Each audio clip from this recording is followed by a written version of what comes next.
వెలిగించును, లోకములను తొలగించును, ఐశ్వర్యమంతయు కలిగించును.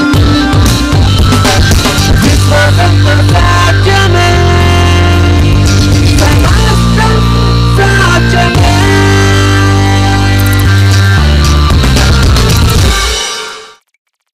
నా కట్టడలను మీరు త్రోసివేశారు, మీరు దాన్ని గైకోవటం లేదు. అంటే నిబంధనలో ఉన్న మీ బాధ్యత మీరు వహించటం లేదన్నమాట దేవుడు అనేది. There is a breach in the covenant. నిబంధనలో ఎక్కడో విరిగిపోయింది, మన సంబంధము నిబంధన ప్రకారంగా విరిగిన స్థితిలో ఉందని దేవుడు ఆరోపిస్తున్నాడు. అయితే మీరు నా తట్టు తిరిగినలా నేను మీ తట్టు తిరుగుదునని సైన్యులకు అధిపతి యెహోవా సెలవీయగా, మేము దేని విషయంలో తిరుగుదామని మీరందరూ, మానవుడు దేవుని యొక్క దొంగలునా? అయితే మీరు నా యొక్క దొంగిలితిరి. దేని విషయంలో మేము మీ యొక్క దొంగిలితమని మీరందరూ 10వ భాగమును ప్రతిష్ట అర్పణలను ఇయక దొంగిలితిరి. ఈ జనులందరూ నా యొక్క దొంగిలిచునే ఉన్నారు. మీరు శాపగ్రస్తులై ఉన్నారు. నా మందిరములో ఆహారం ఉన్నట్లు 10వ భాగం అంతయు. మీరు శాపగ్రస్తులై ఉన్నారు అన్నాడు దేవుడు అక్కడ. అంటే ఏంటండి, మీ జీవితంలో ఒక శాపము పనిచేస్తుంది. ఈ శాపము పనిచేస్తున్నందుకే మీకు లోటు ఉంది, లేముంది, కరువు ఉంది. దీవెనున్న దగ్గర లేమి లోటు ఉండదు, శాపమున్న దగ్గర లోటు ఉంటుంది, కరువు ఉంటుంది. అయితే ఈ శాపానికి మూలమేంటో చెప్తున్నాడు దేవుడు. నిబంధనని మీరు ఉల్లంఘించారు, నిబంధన ప్రకారం మీరు జీవించటం లేదు. నిబంధన ప్రకారము మనం చేయాల్సిన మన కర్తవ్యం ఏంటి, మన బాధ్యత ఏంటి? దశమ భాగాన్ని తెచ్చి దేవుని మందిరములో అర్పించాలి. హల్లెలూయా, హల్లెలూయా. మనం ఇది కొద్దిమంది ఏమంటారంటే ఇది లా అంటే చట్టము, మోషే ద్వారా ఏర్పరచబడిన చట్టము. కాబట్టి నేను మోషే నిబంధనలో లేను, ఇది నాకు వర్తించదు అంటారు. కాదండి, ఇది మోషే నిబంధన, మోషే ద్వారా వచ్చినటువంటి నిబంధన ప్రకారం కాదు ఇది. ఎందుకంటే అబ్రహాముతో ఏర్పాటు చేసిన నిబంధనలోనే అబ్రహాము దశమ భాగం ఇచ్చినప్పుడు మెల్కీసెదెకు అయినటువంటి యేసయ్య ఆయన ఏం చేశాడు? దీవించను అని ఉంది. దీవెన అంటే ఇంగ్లీష్లో బ్లెస్సింగ్. బ్లెస్సింగ్ కి అర్థం ఏంటంటే డివైన్ ఎంపవర్మెంట్ టు ప్రాస్పర్. దైవికమైనటువంటి అభిషేకం. దేనికి? సమృద్ధిలో జీవించడానికి. ఎప్పుడైతే అబ్రహాము ఆ ఎక్స్చేంజ్ అయింది అంటే మార్పిడి, నా బాధ్యత, అబ్రహాము బాధ్యత దశమ భాగం తీసుకొచ్చి నేను దేవుని యాజకునికి ఇచ్చినప్పుడు ఆ యాజకుడు, అభిషేకించబడిన యాజకుడు, ఆయన నోటి ద్వారా ఏం పలుకుతున్నాడు? దీవెన. ఆ మాటలో హల్లెలూయా శక్తి ఉంది, బలం ఉంది. ఆ మాట ద్వారా నువ్వు బలపరచబడుతున్నావు, అభిషేకించబడుతున్నావు, దైవికమైనటువంటి శక్తితో నింపబడుతున్నావు. దేనికి? ఆశీర్వదించబడి నువ్వు చేయుచున్న ప్రతి పనిలో నువ్వు సఫలము పొంది అభివృద్ధిలోకి రావడానికి కావలసిన ఆ దీవెన నోటి మాట ద్వారా విడుదల చేయబడుతుంది. హల్లెలూయా, హల్లెలూయా. ఈ సత్యము అబ్రహాముతో ఆగిపోలేదు. మరి వాక్యములో అందరి విషయంలో రాయబడి లేదు, కానీ అబ్రహాము తరము తర్వాత ఇస్సాకు తరము వచ్చింది, ఇస్సాకు తర్వాత యాకోబు వచ్చాడు. వీరందరూ కూడా ఈ సత్యాన్ని ఎరిగిన వారే. ఎలా తెలుసండి మీకు? యాకోబు ఒక మాట అన్నాడు, దేవా పారిపోతున్నాడు తన సహోదరు దగ్గర నుంచి పారిపోతూ బీతేల్ అనే స్థలానికి వచ్చి అక్కడ దేవునితో దర్శనమై ఒక మాట అన్నాడు, ప్రభువా నీవు నన్ను కాపాడి తిరిగి నన్ను సుఖముగా తిరిగి నా ఇంటికి నన్ను చేర్చినట్టయితే నేను ఒక వాగ్దానం చేస్తున్నాను. మొక్కుబడి చేసుకున్నాడు. ఇక్కడ ఆగండి, అది చాలా ప్రాముఖ్యమైన మాట, ఎందుకంటే దాన్ని ఎక్స్ప్లెయిన్ చేస్తాను. మొక్కుబడి అనేది చాలా ప్రాముఖ్యమైనటువంటి మాట. వాగ్దానం ఇస్తున్నాడు దేవునికి, దేవా నేను మొక్కుకుంటున్నాను, నీవు కానీ నాకు ఈ రకంగా దీవించినట్టయితే నీవు దీవించిన దాని అంతటిలో నేను నా దశమ భాగాన్ని నీకు ఇస్తాను అన్నాడు. హల్లెలూయా. హల్లెలూయా. అయిపోయింది, వెళ్ళిపోయాడు. అనేక సార్లు మామగారు ఆయన్ని మోసగించాడు. అయినా దేవుని హస్తాన్ని బట్టి ఆయన అత్యధికముగా ఆశీర్వదించబడ్డాడు. తిరిగి వచ్చే సమయం వస్తుంది, అప్పుడు దేవుడు దర్శించాడు. ఏమన్నాడు తెలుసా? బేతేలు అనే స్థలములో నీతో సంభాషించిన దేవుణ్ణి నేనే, వినుము. ఆ రోజు నువ్వు నాకు మొక్కుబడి చేసావు, గుర్తుందా అన్నాడు. హల్లెలూయా. ఆమేన్. మొక్కుబడి అంటే ఒక మాట అండి. వవ్ అంటే ఇంగ్లీష్లో వవ్ అనే పదానికి అర్థం ఏంటంటే, a vav is a seed from your future harvest that God gives you on credit to sow now. నీ దగ్గర ఏమీ లేదు ఇవ్వడానికి, అయితే నువ్వేం చేస్తున్నావు? మొక్కుబడి చేస్తున్నావు. ఏమని?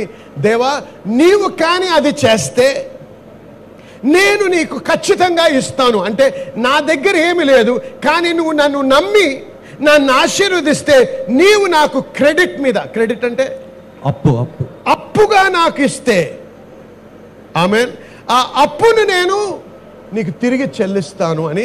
అంటే దేవుడు ఏం చేస్తున్నాడు? నీకు రానయ్యున్నటువంటి పంట నుంచి ఒక విత్తనము అప్పుగా నీకు ఇస్తున్నాడు. ఎందుకు? ఇప్పుడు దాన్ని నాటడానికి.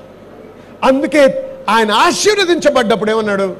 నీ మొక్కుబడి చెల్లించు అంటాడు. అందుకే మొక్కుకున్న ఎప్పుడైనా సరే డోంట్ బ్రేక్ అ వవ్ అని ఉంది వాక్యంలో. వవ్ ఈజ్ వెరీ సీరియస్. నీవు చేసిన మొక్కుబడిని ఎప్పుడు కూడా నీవు దాన్ని అధిగమించవద్దు. హల్లెలూయా, హల్లెలూయా. కాబట్టి దశమ భాగముని దేవుడు గుర్తు చేస్తున్నాడు. ఇది మోషే ఇచ్చిన ధర్మశాస్త్రం ప్రకారం కాదు, ఇది అంతకు ముందే ఏర్పాటు చేయబడ్డది. ఎందుకు? ఇది డివైన్ ఎక్స్చేంజ్ కి కారణం, ఇది డివైన్ ఎక్స్చేంజ్ కి మార్గం. మనం ఎప్పుడైతే దేవునికి మన కృతజ్ఞత హృదయముతో, ప్రభువా నీ కృపను బట్టి, నీ ప్రేమను బట్టి, నీ ఆశీర్వాదాన్ని బట్టి నేను ఈ సుఖాన్ని, ఈ యొక్క సంపదను నేను అనుభవిస్తున్నాను, దీనికి కారణభూతుడు నీవే, నా చెమట కాదు, నా కష్టము కాదు, నా చదువు కాదు, నీ కృప. కాబట్టి నా సంతోషమైన హృదయముతో, నేను నా హృదయం నిండి పొర్లుచున్న హృదయముతో నేను నా సంతోషాన్ని వ్యక్తపరుస్తూ నేను నా యొక్క దశమ భాగాన్ని నీకు అప్పజెప్తున్నాను ప్రభువా. ఆమేన్. ఏం చూస్తున్నానండి? దేవుడు నీ డబ్బు కోసం ఎదురు చూడటం లేదు. దేవుడు నువ్వు ఎప్పుడూ డబ్బుతో కొనలేవు.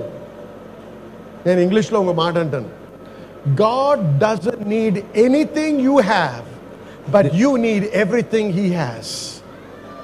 దేవుడు మన నుండి ఏమీ ఆశించట్లేదు, కానీ మన నుండి, దేవుని నుండి మనం ప్రతిదీ కూడా పొందుకుంటా ఉన్నాం. హల్లెలూయా. మన నుంచి ఆయన ఏమీ కోరడు, కానీ ఆయన దగ్గర ఉంది అన్నీ మనకు అవసరం.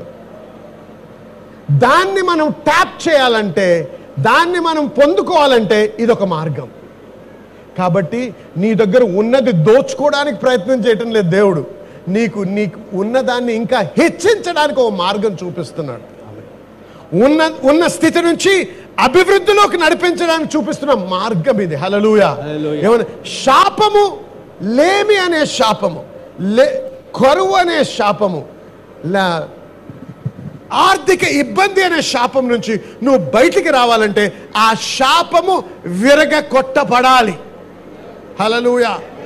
శాపము విరగొట్టబడాలంటే దేవుడు ఇప్పుడు అన్నాడు, నీ దశమ భాగము, నీ ప్రతిష్టార్పణలు తెచ్చి నా మందిరములో ఇవ్వు, అప్పుడు నా యొక్క ఆకాశపు వాక్యల్ల ఇప్పి పట్టజాలనంత విస్తారమైనటువంటి దీవెన కుమ్మరిస్తాను. పట్టజాలనంత.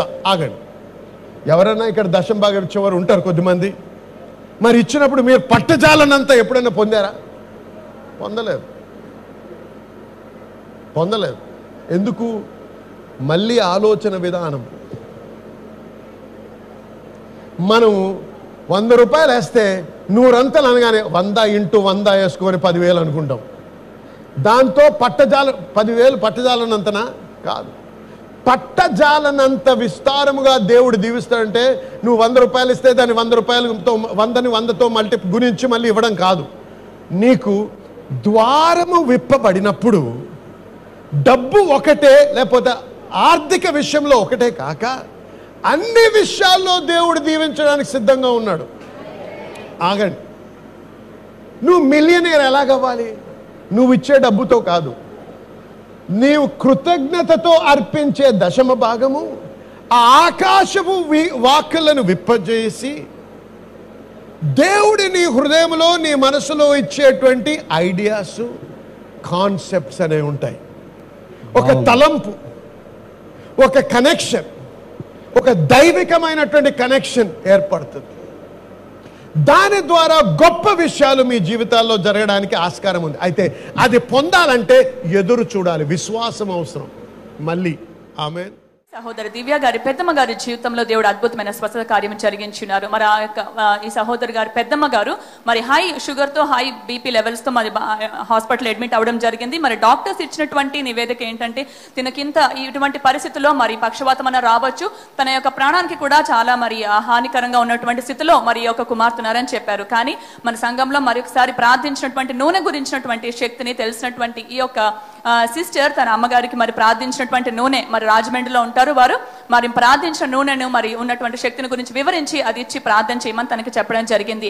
మళ్ళా మరి తన తల్లిగారు వెళ్లి ఐసీలో ఉన్నటువంటి తన పెద్దమ్మ గారికి మరి ఆ నూనె రాసి ప్రార్థించి దేవుడు తప్పకుండా అద్భుతం చేస్తారని వారు వేచి ఉన్నారు. మరి ఆ రోజు సాయంత్రానికే తన levels, sugar levels, BP levels కూడా నార్మల్ కి రావడం జరిగింది. మరి తన ఐసీయూ నుంచి మరి కంప్లీట్ గా డిశ్చార్జ్ అయిపోయి మరి సంపూర్ణంగా స్వస్థత పొందుకున్నారు. దేవునికే సమస్త మహిమ కలుగును గాక. డబ్బు తీసుకెళ్లి బకెట్లో వేసి నేను ఇచ్చేసాను దేవునికి అని గర్వంగా వెళ్తే దాంతో అది ముగించిపోయింది అంతే. అందరికీ చూపిస్తూ నేను ఇంత వేస్తున్నానండి, నేను వేసినంత ఎవడు వేయడు ఇక్కడ అని చూపిస్తే దాంతో అయిపోయింది నీది. దేవునికి నీకు మధ్యలోనే ఉండాలి. సంపూర్ణ తృప్తి గల హృదయంతో, కృతజ్ఞతతో నిండిన హృదయంతో దేవునికి అర్పించాలి. ప్రభువా, నీవు నన్ను ఎంతగా ఆశీర్వదించావు, ఇంకా ఆశీర్వదించనై ఉన్నావు కాబట్టి నీకు స్తోత్రం, హల్లెలూయా. ఇటీవల నేను ఒక సాక్ష్యం విన్నానండి. ఆ వ్యక్తి అంట, ఇలాంటి దేవుడు నమ్ముకున్న బిడ్డ ఒకరోజు సడన్ గా దేవుడు ఒక ఐడియా ఇచ్చాడంట. ఐడియా ఏంటంటే, చాలా వేడి ప్రదేశం ఉంది, అక్కడ ఒక చిన్న ఫ్యాన్. ఆ ఫ్యాను ఎలాంటిదంటే నడుస్తున్నప్పుడు మిస్ట్ అంటే తేమ, తడితో కూడా వచ్చి చల్లగా ముఖానికి చల్లదనం కలిగించేది. ఆ ఐడియా దేవుడిచ్చాడు. ఆ ఐడియా ఎప్పుడైతే ఆయన ఇంప్లిమెంట్ చేశాడో, వాడుకలోకి తెచ్చాడో, ఆయన బిలియనేర్ అయ్యాడంట. Hallelujah. One idea from God can make you a millionaire. ఒక ఆలోచన ద్వారా దేవుడు నిన్ను కోటీశ్వరుడుగా చేయగలడు. ఆకాశము వాకిళ్ళు విప్పి నిన్ను పట్టజాలనంతగా దీవిస్తానంటే అదే అన్నమాట. అది ఆశీర్వాదము డబ్బుగా రావచ్చు, ఒక ఐడియా రావచ్చు, ఒక కనెక్షన్ రావచ్చు, ఒక కాన్సెప్ట్ రావచ్చు. ఏదైతే ఏమి దేవుడి దీనికి కారణభూతుడు అవుతాడు. హల్లెలూయా, హల్లెలూయా, హల్లెలూయా. నిన్ను ఈ విధంగా నువ్వు అభివృద్ధిలో నడవడానికి దేవుడు ఇస్తున్నటువంటి మార్గం ఇది. హల్లెలూయా. ఈ మార్గం ప్రకారం నువ్వు నడిచినప్పుడు నీవు ఏం చేస్తున్నావు? నువ్వు ద్వారమును విప్పుతున్నావు. విశ్వాసము ద్వారా ఈ ద్వారం విప్పుతున్నావు. దేనికి? నీవు అభివృద్ధిలోకి పోవడానికి, నీవు అభివృద్ధిని అనుభవించడానికి, దేవుని దీవెన ఆనందించడానికి, అనుభవించడానికి. అంతేకాదు, 11వ వచనం ఒకసారి చదవండి. మీ పంటను తినివే పురుగులను నేను గద్దించెదను. చూసారా? మీ పంటలను తినే పురుగులను నేను గద్దించెదను. దేవుడే గద్దిస్తాడంట. అవి మీ భూమి పంటను నాశనము చేయవు. మీ ద్రాక్ష చెట్లు అకాల ఫలములను రాల్పక ఇన్నులని సైన్యులకు అధిపతి యెహోవా. నీకు ఏ రకమైన లోటు లేకుండా నేను చూసుకుంటాను అంటున్నాడు దేవుడు. హల్లెలూయా. ఇన్సూరెన్స్ పాలసీ ఇది. హల్లెలూయా. దశమ భాగం ఇస్తే ఇన్సూరెన్స్ దేనికి? జబ్బులు రాకుండా, ఫలము పాడైపోకుండా, పంటలు పాడైపోకుండా. హల్లెలూయా. నేను గద్దిస్తాను అన్నాడు దేవుడు. నీవు ఎప్పుడైతే దేవునికి నీ దశమ భాగం ఇస్తావో నీకు హక్కు ఉంది. ఇటీవల చదివాడు ఇంకో సాక్ష్యం. ఈ భక్తుడు దేవుడు నమ్ముకున్నటువంటి పెద్ద ఫార్మర్ అంటే రైతు కాటన్ పండిస్తాడంట. అంతా దూది. అనేక సార్లు సరిగ్గా అది విప్పుకునే టైంకి, ఆ పువ్వు విప్పుకొని కాటన్ వచ్చే సమయానికి ఏదో జరిగి నాశనం అయిపోయి నష్టపోతూ ఉన్నాడు. అయితే ఆయన ఒక దేవుని భక్తుని దగ్గరికి వెళ్ళాడంట. అయ్యా, నాకేమవుతుందో అర్థం కావటం లేదు, మరి ఈ రకంగా నాకు ఉన్నదంతా నేను నష్టపోతున్నాను, సహాయం కావాలి నాకు అంటే ఆయన అడిగాడంట, నువ్వు దశమ భాగం ఇస్తున్నావా దేవునికి అన్నాడు. ఇస్తున్నానయ్యా అన్నాడు. నీ చెక్ బుక్ తెచ్చి నాకు చూపి అన్నాడంట. చెక్ బుక్ చూస్తే ప్రతి నెల దేవుడు ఆశీర్వదించిన ప్రకారంగా దశమ భాగం ఇచ్చినట్టు దాంట్లో లెక్క ఉంది. పద, రేపు ఉదయాన్నే మనం నీ యొక్క పొలానికి వెళ్దాం అన్నాడంట. ఇద్దరు కారు తీసుకొని ఆ పొలానికి వెళ్ళారు. వెళ్ళి కారు దిగి ఆ భక్తుడు నిలబడి ఆ పుస్తకాలు తీసుకొని, ప్రభువా ఇది చూడు, ఈ బిడ్డ నీ వాక్యానుసారంగా దశమ భాగం ఇస్తున్నాడు, ఈ రకంగా ఆయన నష్టపోవడం సరి అయింది కాదు, కాబట్టి నాయన మీ వాక్య ప్రకారం ఆయన జీవితంలో అద్భుతం జరిగించు ప్రభువా అని ప్రార్థన చేశాడంట. హల్లెలూయా. బతిమలాడటం లేదు దేవుణ్ణి. దేవా, నువ్వు వాగ్దానం ఇచ్చావు, ఇది నిబంధనతో సంబంధించిన వాగ్దానం, నీవు నన్ను చేయమన్న పని నేను చేస్తున్నాను, కాబట్టి నీవు చేయాల్సిన పని నువ్వు చేయాలి దేవా. హల్లెలూయా. అంతే. ఉదయాన మరుసటి రోజు ఉదయం లేచేటప్పటికి ప్రతి బడ్ కూడా ఇప్పబడి పువ్వు ఇప్పుకుందంట. 24 గంటల్లోనే ఒక అద్భుతం జరిగింది. హల్లెలూయా, హల్లెలూయా. నిబంధన ప్రకారం నడుచుకోవడం మనము నేర్చుకోవాలి. అయితే అంతేకాదు, ఇన్సూరెన్సే కాదు, ఈ యొక్క సాతాను యొక్క పన్నాగము నుంచి, వాడు దోచుకోవడం గురించి, వాడు మనకు కలిగించే నష్ట ప్రణాళిక నుంచి మన దేవుడు కాపాడమే కాక అన్ని జనముల కంటే ఉన్నతమైన స్థలంలో ఉంచుతానని 12వ వచనంలో ఉంది. హల్లెలూయా. చూసారా, దశమ భాగము మన నిమిత్తము దేవుడు ఉంచాడు, ఆయన నిమిత్తము కాదు. మనము ఆశీర్వదించబడ్డానికి ఉంది అక్కడ, దేవుడు ఆశీర్వదించబడ్డానికి కాదు.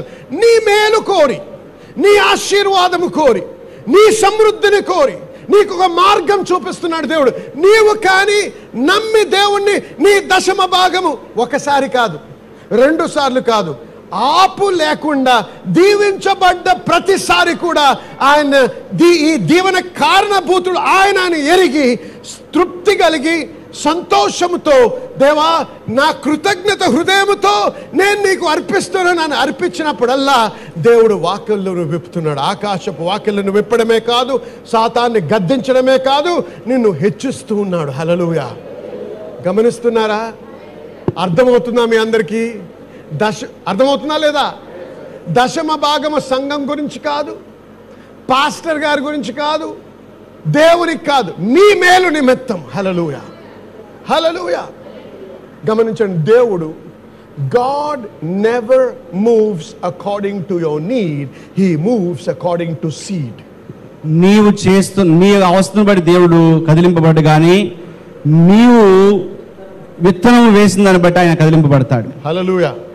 దేవుణ్ణి కదిలించేది నీ అవసరత కాదు, దేవుణ్ణి కదిలించేది నీ విత్తనమే. అనేక మంది అవసరాల్లో ఉన్నారు, వారందరినీ దేవుడు దర్శిస్తున్నాడా? కాదు. విత్తనము విత్తిన ప్రతి వ్యక్తిని దేవుడు దర్శిస్తాడు. హల్లెలూయా. విత్తనము విత్తుట అనేది చాలా ప్రాముఖ్యమైనటువంటి విషయం. నీ భవిష్యత్తు నీ విత్తనములో ఉంది, నీ భవిష్యత్తు నీ విత్తనములో ఉంది. నీవు విత్తనము విత్తేవానిగా ఉండాలి. గమనించండి నాన్న, దేవుడు ఇక్కడ ఏర్పాటు చేసుకున్న దైవ జనులు, ప్రవక్తలు నీ మేలు కోరి మాట్లాడేవారు. అందుకే యెహోషాపాతు అన్నాడు ఒక మాట, believe in the lord your God and so shall you be established. Believe in his prophets and so shall you prosper. నీవు దేవుని విశ్వాసం ఉంచు, అప్పుడు నీవు వర్ధిల్లుతావు. ఆయన ప్రవక్తలను నమ్ముకునుడి, అప్పుడు మీరు కృతార్థులగుదురని చెప్పాను. ఆయన ప్రవక్తలు నమ్ముకునుడి, అప్పుడు మీరు కృతార్థులగుదురని. ఇంగ్లీష్ లో యు షల్ ప్రాస్పర్, మీరు వర్ధిల్లుతారు. వర్ధిల్లదవు అని ఉంది. హల్లెలూయా. అందుకే నేను బోధిస్తాను, your prosperity is in the mouth of your prophet. విన్నారా? మీ యొక్క అభివృద్ధి నీ ప్రవక్త నోటిలో ఉంది. అందుకే పాస్టర్ని దూషించకండి, దైవ భక్తుల్ని దూషించకండి. వారిని దూషించినప్పుడు వారి నోట నీ కొరకు మేలు పలకబడదు. వారిని గౌరవించాలి. ఎందుకంటే వారు అభిషేకించబడ్డారు కాబట్టే వారి మీద ఒక అభిషేకం ఉంది. ఆ అభిషేకము ద్వారా నీవు హెచ్చైన స్థలానికి వెళ్ళగలవు. అది పొందడానికి నీవు విత్తనము వేయాలి. గమనించారా? ఇస్సాకు మరణించే సమయం వస్తుంది. దీవించాలి కుమారులని. ఏమన్నాడు? నేను తృప్తి పొందేటట్టు నాకు ఇష్టమైనటువంటి మాంసము తీసుకొని రమ్మన్నాడు. ఎందుకు? ప్రవక్త హృదయము ఉప్పొంగుతున్నప్పుడు దీవెన విడుదల చేయబడుతుంది. ఆమేన్, ఆమేన్, ఆమేన్, ఆమేన్. కాబట్టి మనం నేర్చుకోవాల్సింది ఏంటంటే, ప్రవక్తలు దేవుడు ఏర్పాటు చేసిన దైవజనులు ఒక అభిషేకమును పొందినారు. కొద్దిమంది స్వస్థత అభిషేకం ఉంటుంది, కొద్దిమందికి ప్రాస్పెరిటీ అభిషేకం ఉంటుంది. అంటే అభివృద్ధి, డబ్బు చాలా అధికముగా ఆశీర్వదించబడతా ఉంటారు.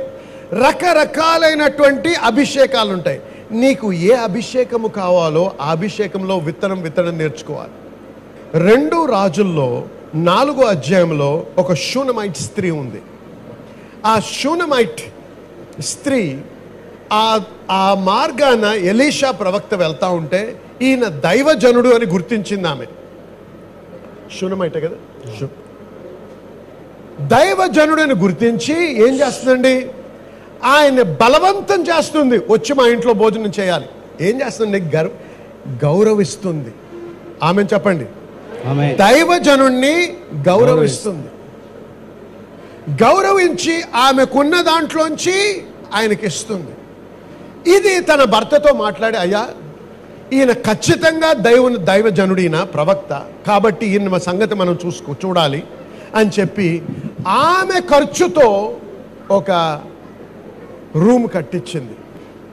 ఆ యొక్క గదిలో బల్ల, పీట, బెడ్ అన్నీ తయారు చేసి, అయ్యా ఈ ప్రాంతం నుంచి నువ్వు ఎప్పుడు వెళ్ళినా నా ఇంట్లో ఉండాలి, నా ఇంట్లో తినాలి అన్నది. ఏం చేస్తుందండి?